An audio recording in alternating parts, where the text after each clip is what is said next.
Alright, here's the fucking story of Metal Gear Rising: Revengeance, a goddamn roller coaster of corporate drama, creative meltdown, and hack-and-slash redemption. It started at Kojima Productions as Metal Gear Solid Rising, intended to star Raiden and push the series' stealth action DNA into more swordplay and cinematic spectacle.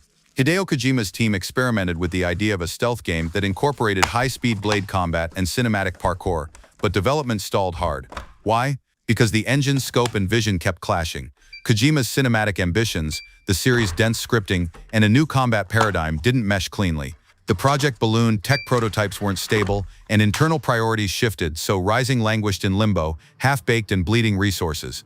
Then Platinum Games got the call to salvage the carcass. Holy shit, what a pivot. Platinum didn't just patch it, they reinvented it. They gutted the stealth-first approach and leaned into what they do best: fast, visceral, precise action.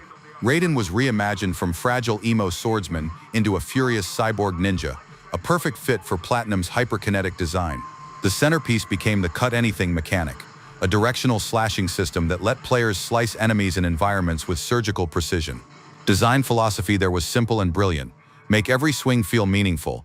Let players claim agency by deciding where to sever limbs, weapons, and even story-critical limbs of plots. Balancing over-the-top action with Metal Gear's heavy cinematic storytelling was tricky.